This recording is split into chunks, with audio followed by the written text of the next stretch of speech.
Assalamualaikum warahmatullahi wabarakatuh. Selamat pagi murid-murid Bapak yang Bapak cintai dan sayangi. Alhamdulillah kita berjumpa kembali. Alhamdulillah kita bisa bertemu kembali pada kesempatan hari ini. Marilah kita berdoa kepada Allah Subhanahu wa taala.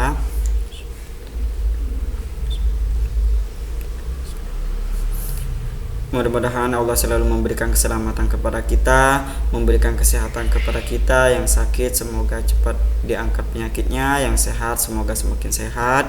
Mudah-mudahan Allah selalu memberikan pertolongan dalam urusan kita, memudahkan urusan kita, mengabulkan doa-doa kita, memberikan kemudahan dalam belajar kita, memberikan kepintaran dalam otak kita, memberikan kemurahan rezekinya kepada kita yang banyak, yang halal, yang berkah, yang bermanfaat bagi kita dan orang lain. Amin. Amin ya rabbal alamin. Baik, mari Bapak, untuk hari ini kita akan belajar 3 pembelajaran bahasa Indonesia MTK dan PLBJ. Ya, di PLBJ ini nanti akan ada tugas yang sudah kita pelajari materinya. Nah, sekarang Bapak akan menjelaskan tentang alat ukur ya.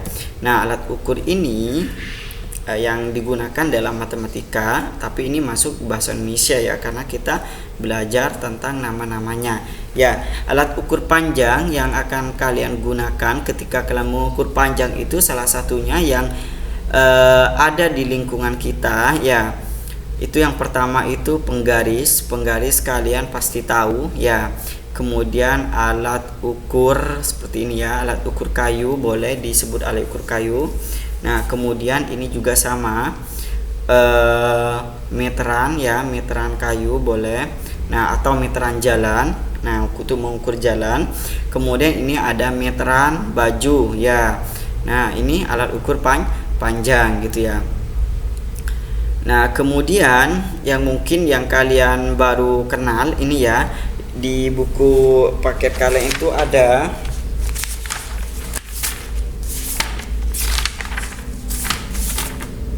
di halaman 5 itu ada ya. Nah, ini namanya jangka sorong ya.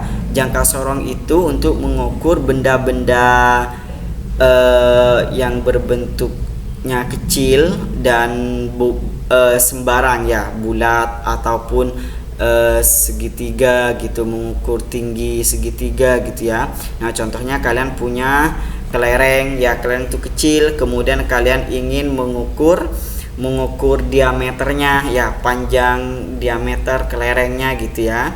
Nah, ataupun kalian mempunyai benda-benda kecil yang lainnya, bisa kalian menggunakan jangka sorong dan micrometer scope ya. Ini namanya micrometer scope untuk mengukur benda-benda yang kecil gitu ya.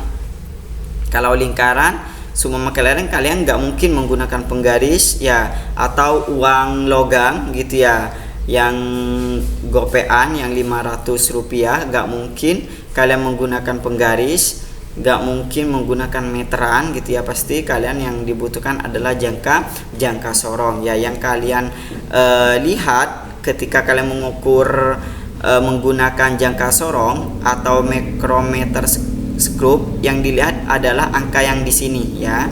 Ini adalah tandanya ya. Jadi mereka sudah akurat ya. Kalau kalian menaruh bendanya di sini, maka ininya akan bergeser menunjukkan ke angka tersebut ya, berapa besar ya angka yang ada di sini. Nah, gitu ya.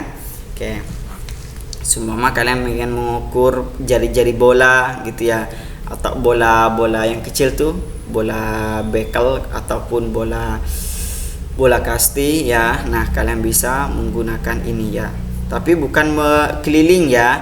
Keliling itu beda lagi. Ini mengukur panjang, diameter, panjang bola, panjang uang logam gitu ya, diameternya. Oke, sekarang kita masuk di contoh soal cerita ya. Tidak bosan Bapak menjelaskan karena ini banyak variannya ya, biar kalian makin paham saja ya. Bukan berarti Bapak pengen mengulang kembali gitu ya soal yang sudah ada gitu. Nah, di sini Bapak mempunyai contoh ya.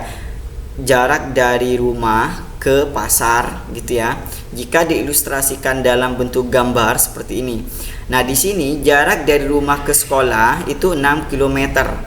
Kemudian jarak dari sekolah ke pasar itu 7 km. Nah, kalau jarak dari rumah ke pasar berapa ya? Nah, berapa kilometer gitu ya. Nah, karena di sini sama-sama kilometer, 6 km dan 7 km, maka kalian tidak usah otak-atik karena penyebutnya atau satuannya sama. Satuannya itu sama-sama kilometer ya. Jadi 6 km ditambah 7 km sama dengan 13 km, langsung dijumlahkan ya. Tidak usah kalian ubah. Nah, beda dengan soal cerita berikut ini ya. Siti sekarang sedang berada di rumah nenek ya. Lihat gambarnya, ini rumah nenek ya. Berarti Siti sedang ada di sini sekarang. Dia ingin berlibur ke kebun binatang. Kebun binatangnya ada di sini ya. Kemudian jarak dari rumah nenek ke rumah Beni adalah 2 km. Mana rumah Beni? Rumah Beni ini ya. Dari rumah nenek ke rumah Beni jaraknya 2 km ya. Kemudian jarak dari rumah Beni ke kebun binatang 900 meter. Dari rumah Beni ke kebun binatang 900 meter ya. Jadi sudah berubah, yang awalnya km sekarang sudah m ya. Berapa jarak yang ditempuh Siti ke kebun binatang? Siti ke kebun binatang. Siti ada di mana gitu ya? Siti ada di rumah nenek ya. Ada di rumah nenek, berarti kebun binatang di sini. Berarti Siti itu masih melewati rumahnya Beni. Setelah itu Siti menuju ke kebun binatang ya. Jadi kalau dihitung dalam rumus matematika, dari rumah Beni dulu, nenek ke rumah Beni, kemudian ditambah dari rumah Beni ke kebun binatang gitu ya. Nah, Pak, yang ditanya itu dalam bentuk apa? Meter apa kilometer? Nah, kalian lihat soal ABC-nya. Jawabannya di situ dalam bentuk apa? Di sini meter. Berarti kalian ubah dalam bentuk meter. Nah, seperti ini ya. Jadi jawabannya itu dari rumah nenek ke rumah Beni itu kan 2 km. Kemudian dari rumah Beni ke kebun binatang itu 900 meter. Nah, yang ditanya dalam bentuk meter. Berarti yang harus kalian ubah yang mana? Betul, 2 kilometer, karena ini beda satuan ya. Kilometer ke meter. Nah, kilometer ke meter itu turun apa naik? Betul, turun ya. Turun berapa? Betul, turun 3 ya. Kalau turun 3 artinya dikali dengan 1000. Nolnya ada 3 ya. Oke, 2 dikali 1000 itu 2000 ya. 2000 meter ya. Jadi 2 km itu sama dengan 2000 meter. Nah, sekarang dijumlahkan semuanya. 2000 meter ditambah 900 meter berapa? 2900 meter. Pak, caranya ini gimana? Caranya kalian lihat lagi cara yang sudah Bapak jelaskan kalau kurang paham ya. Jangan sampai kalian menggunakan kalkulator ya, menggunakan cara susun ya, cara menghitungnya. Pak, saya lupa, lihat lagi buku catatannya. Masa Bapak akan jelaskan kembali ya. Oke. Jadi jawabannya Siti